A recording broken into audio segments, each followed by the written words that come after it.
Люди издавна считают рептилий, ящериц, змей, крокодилов довольно-таки глупыми и ничего не соображающими существами. Полагают, что у них нет никаких чувств и эмоций, а лишь только инстинкты, заложенные матушкой природой. Но происходит много случаев, доказывающих, что такое мнение неверное. Эта удивительная история произошла в Коста-Рике в последнем десятилетии прошлого века, после нее на рептилий стали смотреть совершенно по-иному. А началось все обычным утром. Рыбак Рикардо проснулся, позавтракал и собрался пойти ловить рыбу. Нет, он желал не посидеть на берегу с удочкой, размышляя о бренном, а хотел заработать денег. Добыча рыбы была их семейным бизнесом. Когда-то таким образом дед и отец обеспечивали и содержали семью, мальчик пошел по их стопам.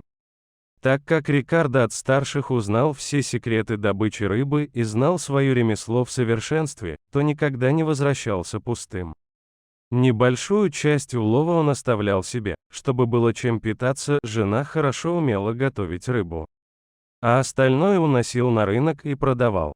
Поэтому деньги в кармане были всегда и семья не бедствовала. Но в этот раз все пошло не как всегда. Когда Рикардо подошел к лодке, то увидел на поверхности воды много крови. Что бы это могло быть?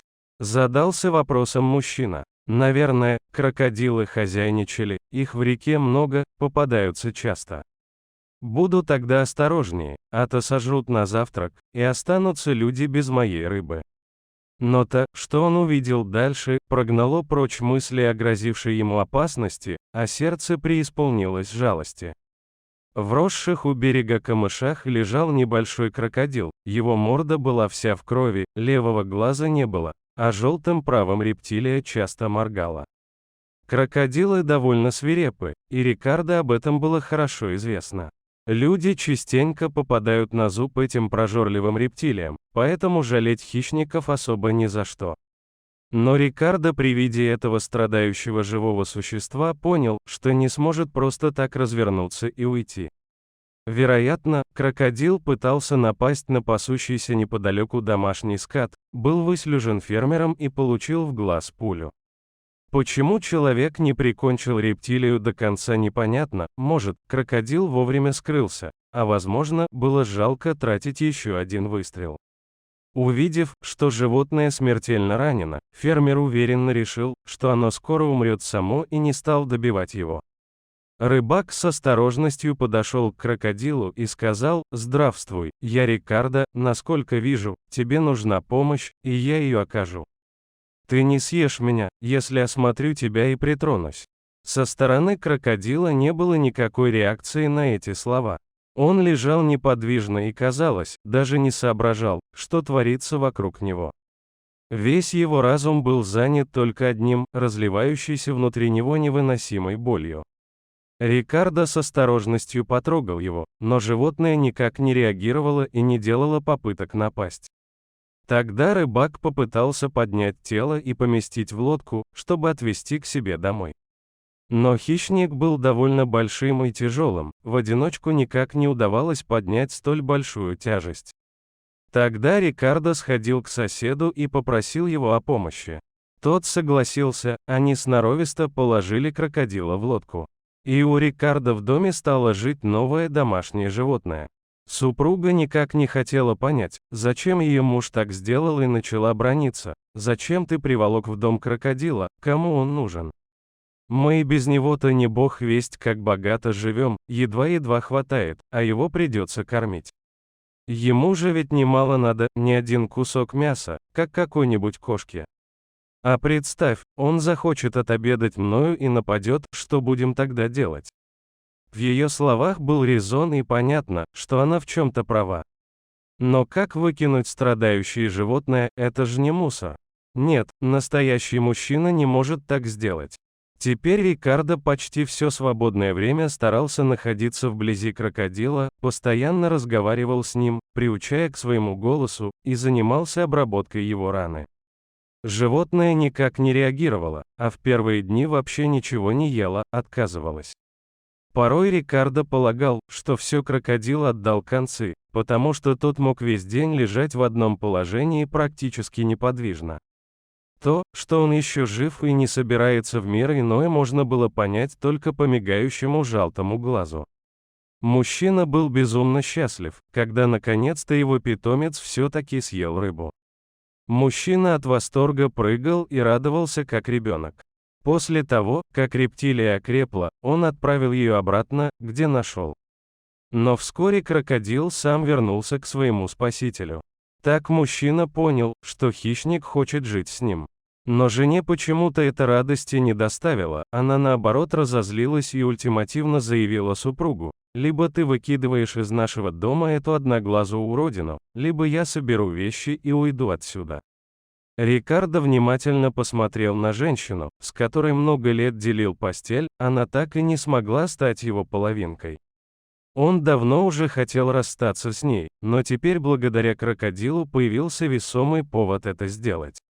«Видишь ли, милая моя, женщин на свете много и жену найду себе без особого труда», — ровно сказал Рикардо. «А вот где я найду подобного друга?»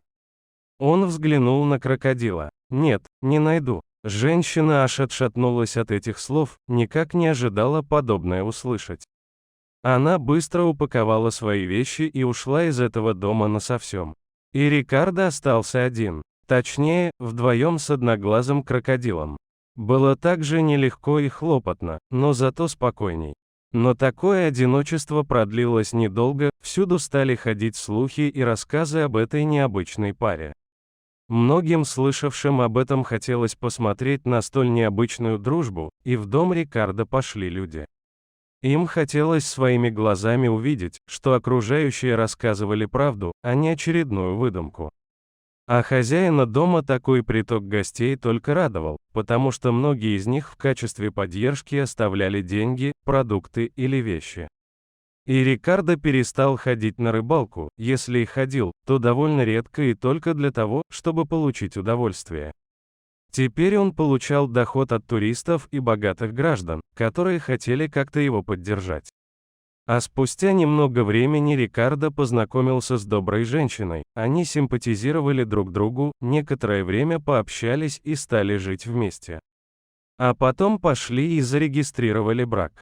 Эта славная женщина отличалась от первой супруги тем, что безоговорочно приняла одноглазого друга, довольно часто у него бывало, кормила крокодила и ухаживала за ним.